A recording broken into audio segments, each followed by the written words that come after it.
There's always those who prefer buying 10 of the one collectible rather than one of a potential grail. And often, many of us don't have the liquidity to do both. So in this video, we're going to be comparing if it's better to buy masses of the same collectible or potentially just one of a grail, and seeing which one is better for your own strategy and profit making. So let's get started. Welcome everyone, my name is Andy and I appreciate you taking some time out your day to come and watch this video on the channel. Just before we get going, if you do want to support this channel in this journey and helping you become a better investor and learn more knowledge, then you can hit that subscribe button to help support me, or if you want to even join the membership, you can do that as well. I've been having more discussions on this lately about mass buying compared to just buying the one single individual. And just for the example's sake, we can say something like buying the common Steamboat Mickey or the ultra rare, and buying multiple of the commons but only one of the ultra rare, because we often don't have the liquidity to buy both of them, but we have the opportunity to do one of each.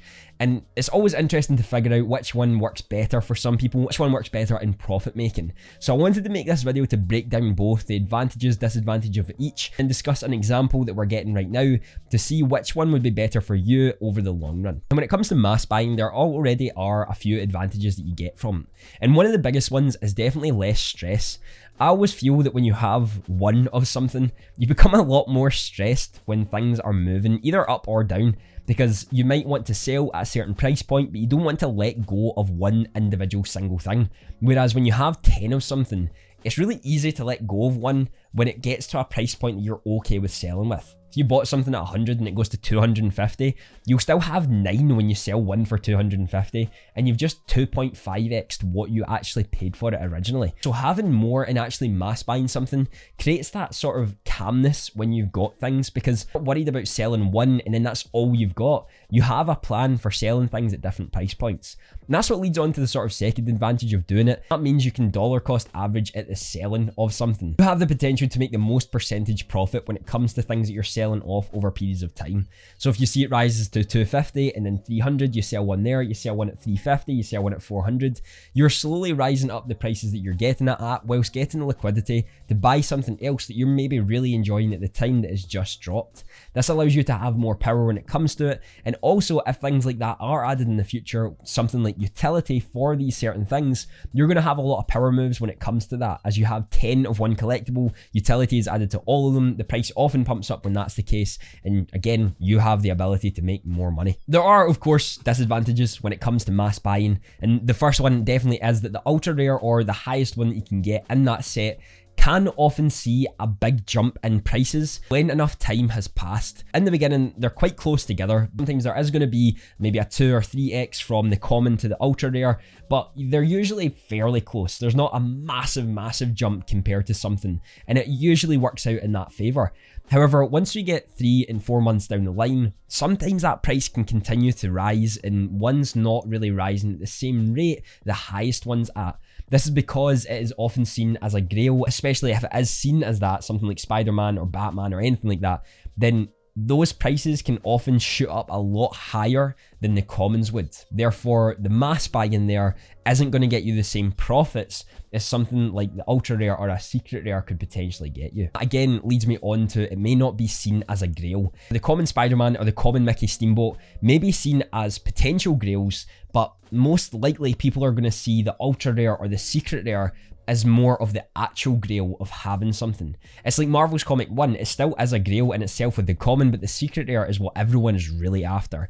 It's the highest of them all, and that's what would be classified as the grail. So if that's something that you're going for, then maybe that's a little bit of a slight disadvantage. You don't really hold the grail, you just hold a portion of the common. And finally, when it does come to utility, maybe in the future, Veve are going to add the utility to the highest of the highest and not the things like the commons, as there's a lot more additions of those and they're not as exclusive as the things like the ultra rares or secret rares. So if we do see a lot more utility for the things that are dropped in the future, then we may have a less chance of getting that utility if we do mass buy the commons or the uncommons or whatever you choose, as long as it's not the ultra rare or the secret rare. And when we look at the advantages of the grails and holding one of them, if we are talking about the grails in this instance, then we can see that obviously we could get the potential grail, we could get potential more utility, and the other thing is that it's more expensive, so there's a higher chance of you making more profit quicker.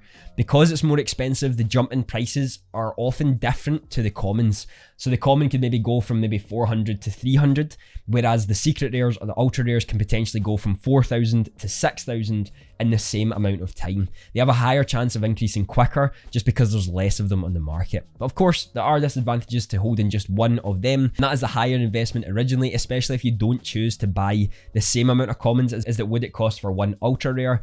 It's also a higher risk, and there's also a potential of dropping from 6k to 4k just as quick as it can rise from 4k to 6k. So there is obviously disadvantages to both and advantages to both. We're going to look at them further and see which one could maybe work best for you. It really all depends on the strategy that you have for yourself and also your risk tolerance. One of the things that I talk about often on this channel is your emotional stress that you get when it comes to this sort of stuff. If you only buy one, you could be convicted in holding that and it doesn't matter what the price is going for. But some other people get quite nervous when things rise and fall, and I know that especially happens for people who are new to this app.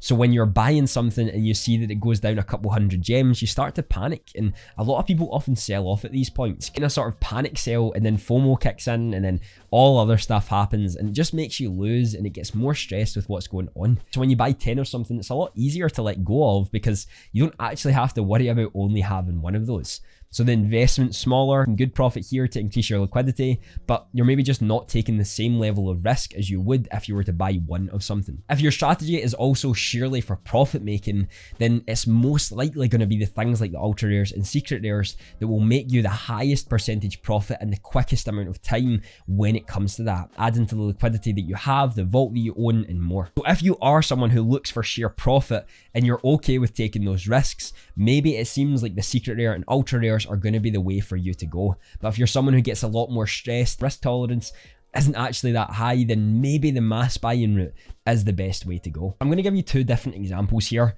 of the prices of collectibles by mass buying, and then their prices from November the 10th to today, and what you would make and difference when it comes to that. So we're going to compare as the Spider-Mans and Marvel Comics 1.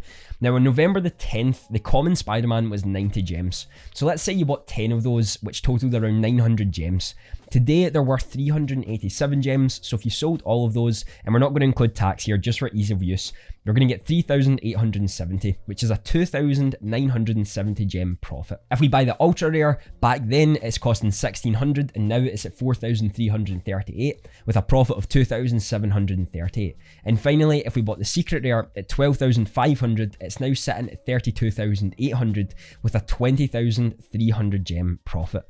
Already we can see from this Spider-Man drop that buying the secret rare Spider-Man is going to make you roughly about 18 times the profit that you would get if you bought 10 of the common Spider-Man.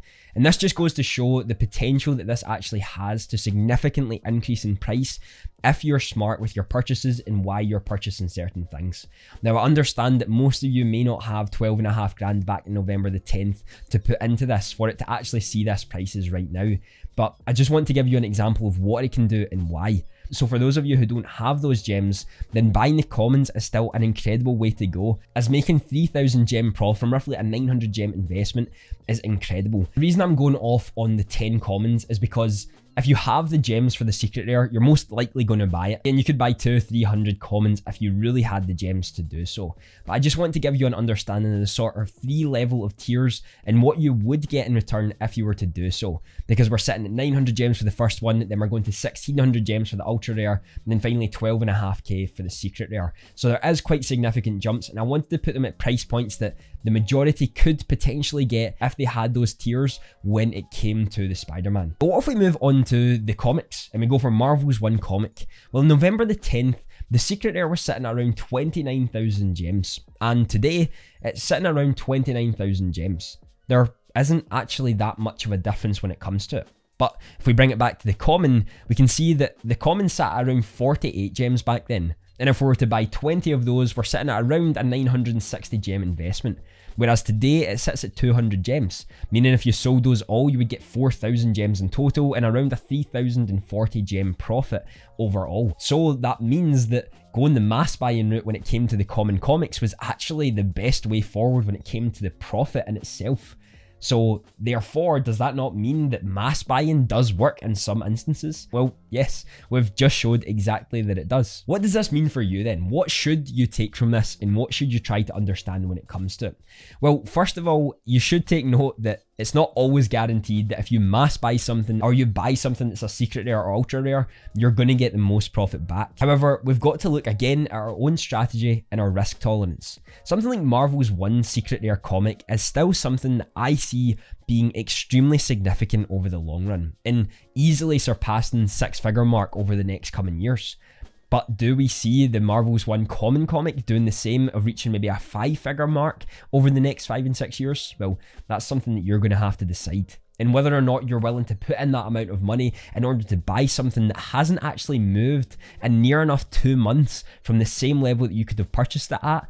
Is there other things that you could have maybe invested in that would have given you more of a percentage return, double your money, then buy a secret rare comic, as well as having 29,000 gems on the sidelines? This is why looking at your own strategy, analysing the market and seeing maybe what's going to work for you and why is the best route forward here. Most of us probably don't have the gems to put 12.5k into a secret rare, but maybe we could have bought 5 or so common Spider-Mans or 5 or so Marvel Comics 1 back in November and just held them for a little while to see what they were doing. This way, when we sell them today, we're getting a lot more liquidity, and then we have more buying and purchasing power on this app. I wanted to make this video for you to understand more the differences between mass buying and buying a sort of quote-unquote grail, because it's important to understand what these could be worth in the future, and maybe if your profit strategy is only in a 2-month time span, what's better to go for in the short term rather than long term. For me, still the long term plays would be getting the secret rare Spider-Man in the Marvel's comic secret rare. I don't have either, but it is something that I would truly want in my vault, as I just think that significance is something special. However, when we're going for profit and we're looking to push ourselves further forward, a small collection of mass buying is maybe the best route for you to take. You start increasing your vault, getting some things that you like more, and have less stress when it comes to buying one thing. Seeing the Marvel's Comic 1 secret rare staying at 29,000 for the last 2 months is something that would terrify me if I put all of my gems into getting something like that. Because if you expect it to double and triple in that time, then you might be severely disappointed and actually lost out on a lot of potential deals that you could have got for those gems if you just bought less of something and kept some gems on the sidelines for those deals coming in. What do you think about mass buying compared to just buying one single individual collectible? Would you prefer to have that stress of buying the one, or would you rather have 10 of one single common? I'd love for you to let me know down in the comments. I know the video on the screen will be something you'll love to watch. Have a fantastic day.